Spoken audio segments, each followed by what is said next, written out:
মানুষ বড় মানুষ তখনই হতে পারে যখন বিপদের সময় সে অন্য কোনো মানুষের পাশে এসে দাঁড়ায়। তাই সর্বপ্রথম এটা শিখুন। হয়তো এই জন্যই হনুমান শ্রীরামের কাছে এতটা বড়, আর হয়তো এই জন্যই বলরাম দাদা আমার কাছে এত বড়।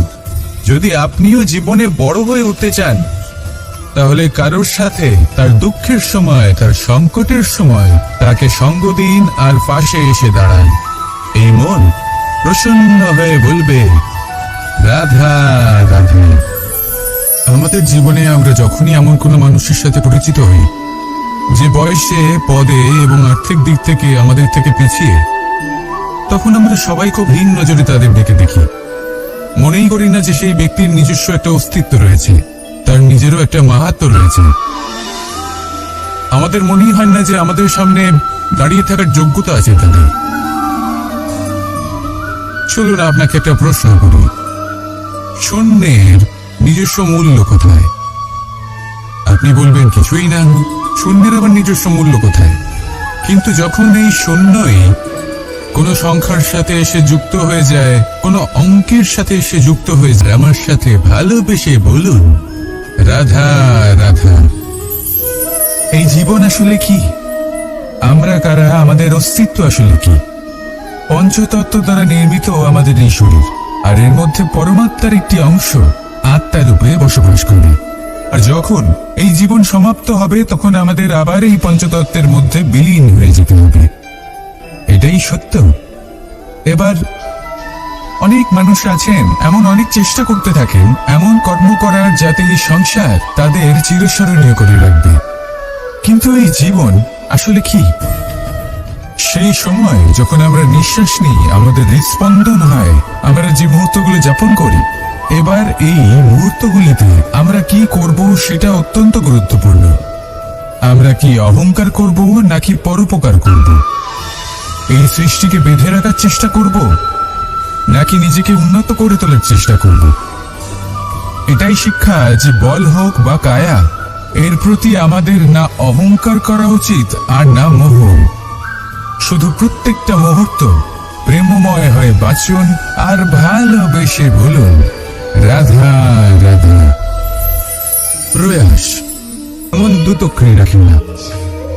মানুষ বলেন, আজ একটু প্রয়াস করি, একটু দুতক্রিয়া খেলেই দেখি, যদি বিজয়ী হই তবে ভালো ব্যাপার, যদি না হই তবে আর কখনো খেলব না। এটাও কিন্তু প্রয়াস, কিন্তু এই প্রয়াস পরিশ্রম নয়। পাণ্ডবদের দেখুন, ওনারা যখন পরিশ্রম করেছিলেন তখন খাণ্ডবপ্রস্থকেও ইন্দ্রপ্রস্থ বানিয়েছিলেন। দুতক্রিয়া খেললেন, সেই মুহূর্তেই ইন্দ্রপ্রস্থ হারিয়ে ফেললেন। পরিশ্রম করলেন, সগৌরবে রাজা হলেন। দুতক্রিয়া খেললেন, তখন এক মুহূর্তে রাজা থেকে নিঃস্ব হয়ে গেলেন। সারমর্ম এটাই যে দুতক্রিয়া কখনো কখনো আপনার মিত্র হতে পারে, কখনো সে আপনাকে বিজয়ী করতে পারে, কিন্তু প্রয়াস এবং পরিশ্রম যখন একসাথে মিলিত হয়, তখন তা সর্বদাই আপনার সাথে থাকে। প্রয়াস করতে থাকুন, পরিশ্রম করতে থাকুন, আর আমার সাথে ভালোবেসে বলুন, রাধা রাধা। আমি এইভাবে প্রত্যেকদিন নিজের সাথে কিছুটা সময় অতিবাহিত করি, সুচিন্তা করি, কারণ আমি এটা মনে করি যে আমার প্রতিদ্বন্দ্বী অন্য কেউ নয়, বরং আমি নিজেই। আর আমি চেষ্টা করি যে আমি যেন নিজেকে নিজের থেকে বেশি শ্রেষ্ঠ করে তুলতে পারি। তাই প্রতিদিন আমি আকলন করি নিজের কর্মের, মানে আমরা নতুন মাংসপেশির নির্মাণ করে থাকি। যেমন একটা নতুন ইমারত গড়ে তোলবার পূর্বে পুরাতন ইমারতকে ভঙ্গ করে দিতে হয়, তবেই তো সেই স্থান সজীব হবে, ঠিক কিনা? এবারে জ্ঞান এবং বিজ্ঞান ছাড়াও এমন কিছু আছে যা কিনা অত্যন্ত গুরুত্বপূর্ণ, তা হলো সীমা পার করে যাওয়া। এই যে সীমা, এই যে নিয়ম, তা মানুষের জন্যই বানানো, তাকে নিয়ন্ত্রণ করার জন্য তৈরি করা হয়েছে। এমন অনেক সীমা, এমন অনেক নিয়ম মানুষের জন্য অত্যন্ত মঙ্গলকারী। কিন্তু কিছু এমন সীমা আছে, কিছু এমন নিয়ম আছে যা মানুষের লঙ্ঘন করে যাওয়া অতি আবশ্যক। যতক্ষণ না এই সীমা লঙ্ঘন করছেন, নিজের নতুন অস্তিত্বকে খুঁজেই পাবেন না, সেই স্থানে পৌঁছতেই পারবেন না যেখানে সংসার তাকে চিরস্মরণীয় করে রাখবে। সেই জন্য জীবনে যাই করবেন সীমা অতিক্রম করে যান। যদি পরিশ্রম করেন তাহলে সীমা অতিক্রম করে পরিশ্রম করুন। যদি লক্ষ্যের দিকে অগ্রসর হন তাহলে সীমা অতিক্রম করে অগ্রসর হন। কোনো সীমারেখা যাতে না থাকে সেই সর্বোচ্চ স্থান দেখুন এবং অগ্রসর হন। এই সংসারে অগ্রসর হওয়ার জন্য এই সীমারেখা বুঝে নেওয়া এবং তা অতিক্রম করার জ্ঞান লাভ করা প্রয়োজনীয়। আসুন আমার সাথে ভাই, চতুর্দিকে বিজয়ী হওয়া সেই ব্যক্তি নিজের পতনের সম্মুখীন হলেন। শ্রীরাম রাবণকে বধ করলেন। শ্রীরাম যিনি নিজের কর্ম দ্বারা, নিজের পরিশ্রম দ্বারা ঈশ্বর উপাধি লাভ করেছিলেন, 14 বছরের বনবাস ভোগ করলেন, আর যখন বিপদে পড়লেন তখনও নিজের রাজ্যের সাহায্য নিলেন না। বনের মধ্যে নিজে বানর এবং ভাল্লুকদের নিয়ে একটি সেনাবাহিনী গড়ে তুললেন এবং রাবণকে তার কুকর্মের শাস্তি দিলেন। তাই সর্বদা এটা মনে রাখবেন, আপনার খ্যাতি, আপনার ভবিষ্যৎ আপনার কর্ম নির্ধারণ করে, আপনার রাশি নয়। তাই সবসময় শ্রেষ্ঠ কর্ম করুন আর আমার সাথে ভালোবেসে বলুন, রাধা রাধা।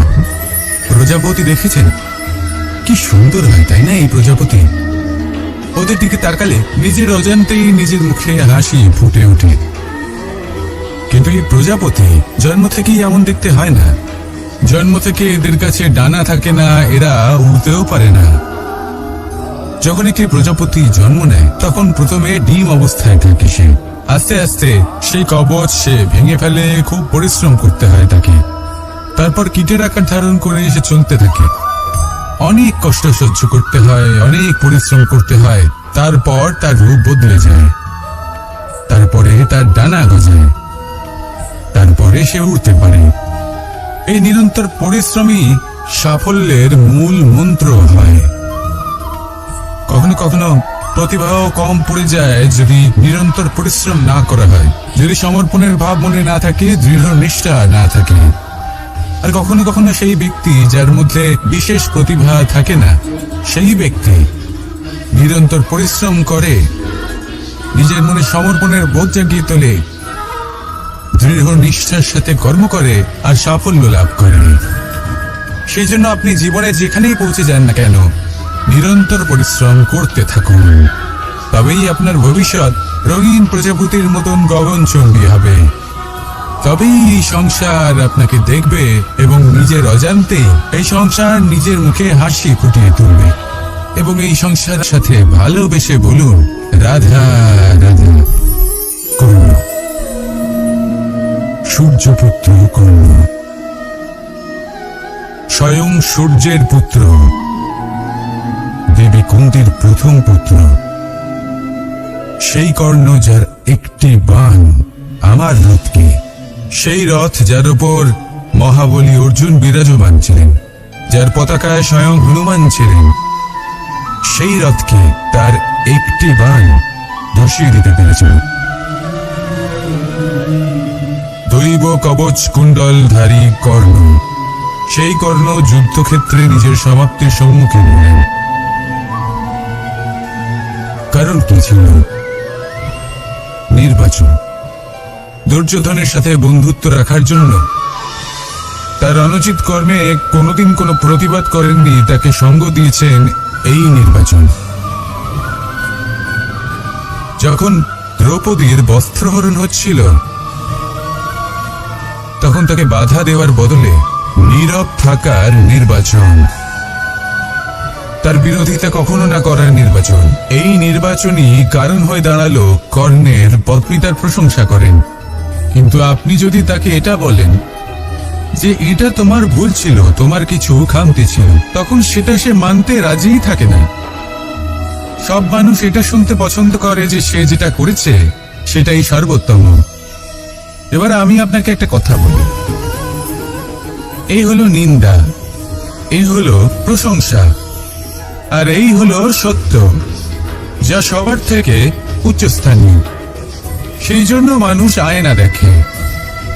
আয়না তাকে তার সৌন্দর্য দেখায় না, তাকে দেখায় যা সত্য, যাতে মানুষ আরো সুন্দর হওয়ার চেষ্টা করতে থাকে। তাই আয়না অত্যন্ত গুরুত্বপূর্ণ। সত্যকে জানার জন্য। জীবনে নিন্দুকের মাহাত্ম্য প্রশংসকের মাহাত্ম্যের থেকে অনেক বেশি। কেন?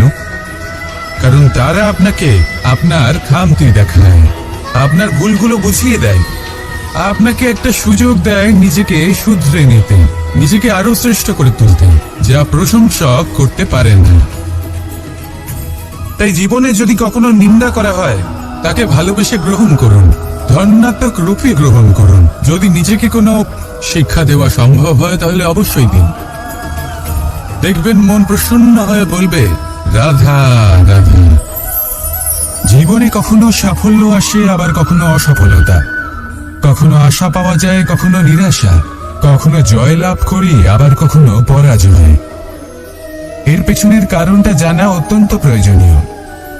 যদি আমি পরাজয়ের কথা বলি, যখনই আমরা পরাজয় লাভ করি আমরা ভাবতে থাকি যে এমন কেন হলো?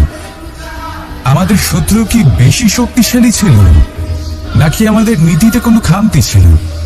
এই সমস্ত কারণের পেছনে খুব বড় একটা কারণ থাকে, আর সেই কারণ আমাদের অন্তরে সুপ্ত থাকে। ধরে নিন একটা পথ, তাতে আপনি চলছেন, সেই পথ কাঁটায় পরিপূর্ণ, কিন্তু আপনি পাদুকা পরে রয়েছেন আর আপনি হেঁটে সামনে এগিয়ে যান। এবার এমন একটা পথ এলো যা পুষ্পে ঢাকা, আর আপনি পাদুকা পরে রয়েছেন, কিন্তু আপনার পাদুকাতে একটা পাথর আটকে গেল। তখন দু পা হাঁটাও খুব কঠিন হয়ে পড়ে। এই সংসারের যে কোনো বড় বড় পাথর তুলে নিয়ে এই বানর সেনা সমুদ্রে ফেলছিলেন। এই কাজ চলছিল। এমন সময় ছোট্ট একটা কাঠবিড়ালি এলো। ছোট ছোট মাটির ডেলা হাতে নিয়ে সাগরের কাছে যাচ্ছিল, আর বড় বড় পাথরের পাশে রেখে দিচ্ছিল, যথাসম্ভব সেখানে রেখে আসছিল। সারা দিন ধরে সে এই পরিশ্রম করেই যাচ্ছিল। এবার শ্রীরাম তার এই কাজ দেখতে পেলেন। সেই ছোট্ট কাঠবিড়ালিটিকে নিজের হাতে তুলে নিলেন এবং অত্যন্ত ভালোবেসে তার পিঠে হাত বুলিয়ে দিলেন। কথায় আছে যে কাঠবিড়ালির পিঠে যে দাগ আছে, সেই 3টি দাগ এসেছে শ্রীরামচন্দ্রের 3 আঙুলের থেকে। যে কাজ আপনি করছেন তাতে সমস্ত শক্তি প্রয়োগ করুন, যতটা আপনার সামর্থ্য রয়েছে, যতটা আপনার প্রতিভা রয়েছে, সম্পূর্ণভাবে উৎসর্গ করে দিন। ঠিক এমন ভাবে কর্ম করুন। সেই কাঠবিড়ালি কিন্তু তাই করেছিল। সেই জন্য শ্রীরামের সাথে সেও সেই কাহিনীতে অমর হয়ে গেছিল। সম্পূর্ণ শক্তি প্রয়োগ করুন, সম্পূর্ণ সামর্থ্যের সাথে কর্ম করুন, কারণ এটাই হলো শ্রেষ্ঠ পথ কোনো কর্ম করার। আসুন আমার সাথে ভালোবেসে বলুন, রাধা রাধা। এই সংসারে যখন সাফল্যের পথে আপনি অগ্রসর হবেন, তখন আপনার পরিশ্রম, একাগ্রতা, সাহসের সাথে সাথে সমাজের মানসিকতা সহ্য করতে হবে। প্রত্যেক ব্যক্তি কিছু না কিছু ভাবেন, কিছু না কিছু বলেন। কিছু মানুষ এমন আছেন যারা ভাববেন যে আপনি কিছুই করতে পারবেন না, তারা আপনার নিন্দা করবেন, আর এই নিন্দার কথা ভেবেই আমরা ভয়ভীত হয়ে পড়ি। সেই কারণে নিজেদের আশা, নিজেদের বিশ্বাস হারিয়ে ফেলি। এবার যদি সেই নিন্দার ভয়ে আমরা লক্ষ্যচ্যুত হই, তাহলে সেটা অনুচিত। সেই জন্য জীবনে শুধু পরিশ্রম করতে থাকুন, সামনে এগোতে থাকুন। যেই দিন আপনি আপনার লক্ষ্য লাভ করবেন, সেই প্রত্যেক ব্যক্তি যারা নিন্দা করছিলেন তাদের দৃষ্টি আপনা থেকেই পাল্টে যাবে, ঠিক কিনা? এই সংসারকে যা প্রাণ চায় তাই বলতে দিন। যদি আপনি কারোর কথা শুনতে চান, তাহলে নিজের অন্তরের কথা শুনুন। সেটাই আপনাকে উচিত পথে নিয়ে যাবে। সামনে অগ্রসর হতে থাকুন, পরিশ্রম করুন। এমন একটা দিন আসবে যেদিন এই নিন্দুক ব্যক্তিরা আপনার লক্ষ্য প্রাপ্তির উদাহরণ সবাইকে দেবে।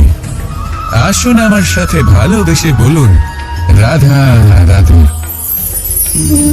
মানুষ সুখী জীবনযাপনের প্রতি এতটাই অভ্যস্ত হয়ে পড়ে যে একটা ছোট্ট সমস্যা এলেই সে সবার থেকে সাহায্য চাইতে শুরু করে দেয়। সে সাহায্য লাভও করে এবং সেই সংকট থেকে সে বেরিয়েও আসে। কিন্তু এই সাহায্য কিছু মুহূর্তের, আর কিছু মুহূর্তের হলো এই দুঃখ। এই 2 মুহূর্তের সাহায্যের জন্য আজীবন আপনি তার কাছে ঋণী হয়ে থাকেন। আর মানবিকতার খাতিরে আপনার মনে কৃতজ্ঞতা জেগে ওঠে। আর সেই কৃতজ্ঞতা বোধ হলো যে আপনি কখনো সেই ব্যক্তিকে ছাপিয়ে যেতেই পারবেন না। সেই জন্য জীবনে সবসময় চেষ্টা করবেন নিজেকে প্রস্তুত রাখতে, সেই সব সমস্যার জন্য, সেই সব বাধার জন্য যেগুলো আপনার জীবনে আসতে পারে। ততক্ষণ সাহায্য চাইবেন না যতক্ষণ না অন্য কোনো পথ না থাকছে। সাহায্য চাওয়া অনুচিত নয়, কিন্তু সাহায্য চাইলে এবং সাহায্য পেলে আপনি আজীবন কৃতজ্ঞ এবং ঋণী হয়ে থাকবেন। আর তারপর একদিন আপনি পরিবর্তন দেখতে পাবেন যে কিভাবে আপনি ছোট ছোট সমস্যার জন্য সাহায্য না চেয়ে বড় বড় সমস্যার সম্মুখীন হতে প্রস্তুত হয়ে গেছেন। এটাই হলো সংসারের নীতি।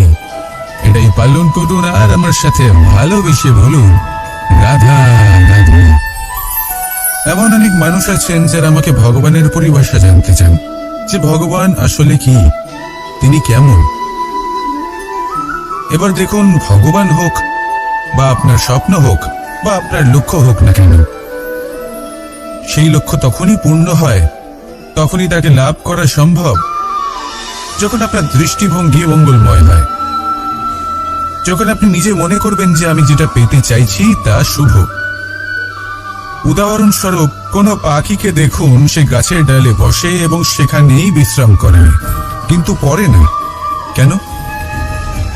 কারণ ওর বিশ্বাস যে যে শাখার উপরে ও বসে আছে সেটাই হলো ওর বাসস্থান। তো জ্ঞান মানুষের অন্তরে নিহিত থাকে, তাহলে গুরুর কি প্রয়োজন? আর যারা আজ পর্যন্ত গুরুকে মেনে এসেছেন তারা কি অনুচিত করেছেন? এর উত্তর আমি আপনাকে দেব একটা উদাহরণ দ্বারা। একটা কাঠ যা জ্বলনশীল, জ্বলনের ঊর্জা তার অন্তরে নিহিত রয়েছে, কিন্তু তার জ্বলনের জন্য বাইরে থেকে একটা অনুঘটকের প্রয়োজন হয়। এই অনুঘটকই হলেন আপনার গুরু। উত্তাপ যা একটা কাঠকে জ্বালাতে পারে, সেই উত্তাপ হলো গুরুর প্রচেষ্টা। যদি সেই গুরুই না থাকে, তার প্রচেষ্টাই না থাকে, তাহলে সেই সমস্ত জ্ঞান যা মানুষের অন্তরে নিহিত তা ব্যর্থ হয়ে যাবে। যদি আপনার সাথে আপনার গুরু থাকেন, আপনার পথ প্রদর্শন করেন, আপনার অন্তরের জ্ঞানকে বাইরে নিয়ে আসতে পারেন, তাহলে তাকে সম্মান করুন আর আমার সাথে ভালোবেসে বলুন রাধা রাধা। असतो मा सद्गमय तमसो मा ज्योतिर्गमय मृत्युर्मा मृतंगमय। জ্ঞান সেটাই যা অসত্য থেকে সত্যের পথে চালিত করে। প্রকাশ সেটাই যা অন্ধকার থেকে আলোর পথে নিয়ে আসে। জীবন সেটাই যা মৃত্যু থেকে অমরত্বের পথে নিয়ে যায়। এবার এই তিনটে, জ্ঞান, জীবন এবং প্রকাশ, একই রকম। শূন্য থেকে এর উৎপত্তি হয় এবং আস্তে আস্তে আপনার জীবনে বিস্তার লাভ করে। এবার আমরা এটাই ভাবি যে কেমন করে এই তিনটিকে আগলে রাখা যায়। এর উত্তর হলো, এদের আগলে রাখার প্রয়োজনই নেই, ভাগ করে দিতে হবে। কোন বৃক্ষকেই দেখে নিন, একটি বৃক্ষ অনেক বছর ধরে বেঁচে থাকে। কেন? কারণ সে ভাগ করে দিতে জানে। সে নিজের বীজ ছড়িয়ে দেয়, এই ধরিত্রীতে দেয়, সেই বীজ যা অঙ্কুরিত হয়ে এক নতুন বৃক্ষকে জন্ম দেয়। শুধু ছড়িয়ে দিয়ে একটি বৃক্ষ জীবন দান করতে পারে। যদি কোনো ব্যক্তি করেন, তাহলে তার অর্থ এটা নয় যে আপনি সেই সম্পর্ক ভেঙে ফেলবেন। বুঝুন, আপনার জীবনে তার গুরুত্ব কোথায় আর তার জীবনে আপনার। সম্পর্ক গড়ে তুলুন, তাকে পালন করতে শিখুন, একসাথে মিলে চলুন। এই মন সুপ্রসন্ন হয়ে বলবে রাধা রাধা।